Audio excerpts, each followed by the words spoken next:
I'm really excited that we have with us the founder, executive producer and host of the property show, Nancy Muthoni. Now the show, of course, has been broadcasting for over 7 years, focusing on the evolving Kenyan real estate market, a dynamic space indeed, and with over 20 years of solid experience, Nancy specializes in providing investors with strategic real estate investment advice.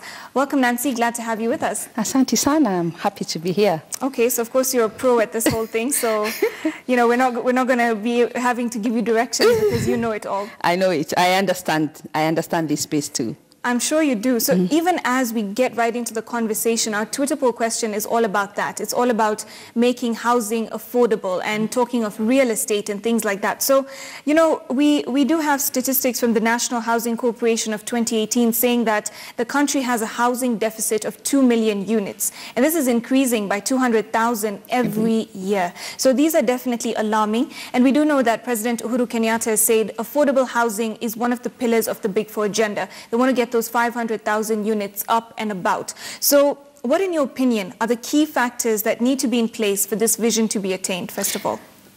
Thank you so much once again. Affordable housing in Kenya will be the game changer for everything because it provides homes which everybody is waiting to get into. Number one, I think Kenyans need to understand where they stand when it comes to affordable housing. What do I mean by that?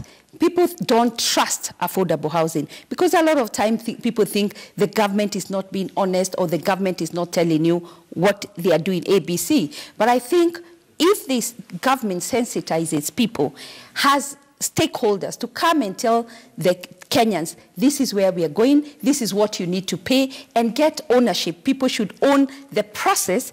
I think this is what will change Kenya.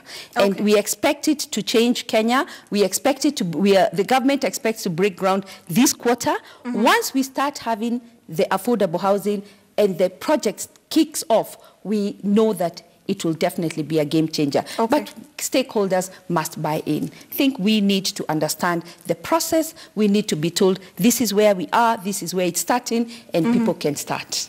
All right, fantastic. So just keeping it with that, you know, what do you see in the real estate space for this year? Because we've seen in the past year, there's so many buildings that have come up that do not have, you know, so many tenants. And that's an issue. Also, some have placed a large portion of the blame for the slowdown on the lending rate cap and things like that. But also, you've seen that there are these, you know, reports like the Global Cities report by Knight and Frank 2018 that said mixed-use developments are the future, are the key to break this sort of issue that's happening when it comes to lack of tenants. What do you have to say about that? All markets, when it comes to real estate, there are opportunities and there are challenges. Where we are seeing the mixed-use development going is that we will not see very large mixed-use developments going forward. We will start seeing smaller neighborhoods, smaller developments coming up where you're able to provide a little bit more.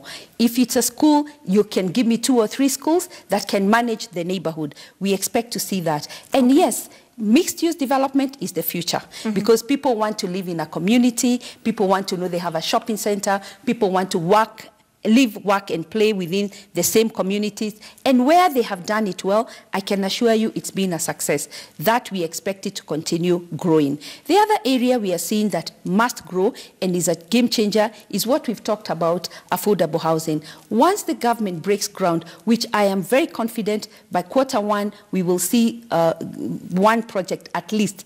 The government will break ground on one project. I expect that to pick momentum and people to start signing on. The other one we are seeing is the mortgage sector. There will be a shift once the Kenya government puts in place the mortgage facility they are talking about. I believe that will be a game changer. The other game changer that people must watch is service site land, where we are buying an eighth, a quarter, half acres. If developers provide amenities in those kinds of land where we have water, we have electricity, we have sewer, we have proper roads. We expect that to open up the market as well. So the retail market as well, we expect smaller malls, we expect neighborhood malls. We do not expect to see huge malls coming up as we continue to grow, because we have seen that huge malls are beautiful, they are very nice, but it's taking longer. And I think we have enough. We will be expecting to see smaller malls in the neighborhoods. We expect more of Yaya, more of Riviera picking up as we go forward. And as you even talk about malls, I feel like every other week, you know, we're being told this new mall here, this new mall there. So that space seems to be getting saturated even as we speak about these larger malls. And when you talk about retail, as you mentioned, we've seen after the, you know, the degeneration of Nakumatt, we saw so many other players coming to the market. We've seen ShopRite, we've seen Carrefour and many others. So what are your thoughts on the retail space? I think the retail space will continue to grow. I personally miss Nakumatt, and I personally loved shopping at Nakumatt. Yes. But we are now seeing other retailers, other international retailers coming into the market. What does this mean? It means that there is business for them. They can't come all the way from South Africa or other countries to set shop here if they haven't done the math right. The math is telling us that going forward, the bigger malls may not be the places to go, but we expect, as I've said before, smaller malls taking center stage, where we'll be seeing a smaller neighborhood mall, and you'll see Carrefour or ShopRite coming in and setting up shop. However, our local brands, Tuskys, Naivas, yes, those ones, I expect them to grow. And what I'm seeing as we continue is that they are now giving us experiential centers where you go there. It's not just shopping. You can have a meal there. You can have a coffee there. And you can buy your vegetables there. You can buy your meat there. So they are giving us more. And that's what I expect as we go ahead, as we go forward. And it will only continue growing. Okay, fantastic. Yes. And even as we wrap up very briefly, I do know that, of course, your show on KTN is this week is going to be focusing on the legal side of when you're looking into property. So, you know, if today somebody, a 20-something, decides, okay, I have some money saved up, I want to invest in land and real estate, where do they begin? I always say, if you're looking to get into the real estate sector, start with working with professionals. If you're looking for land or you're looking to buy a house, go to an agent, understand what is available. And let's say you want to buy in Kitengela. Kitengela has very, very many options. How do you get to see those options? Drive around that area, but work with professionals. Go to the banks and understand, how much am I worth in the bank? And also, you must work with lawyers. I feel that a lot of times we find that people start as transaction, in between they realize something is going wrong, and it gets a little too late for them to get their worries addressed. So it's more damage control. Yes, it's more damage control, and most of the times it may not work. So I always say work with professionals, and work with professionals across the real estate sector.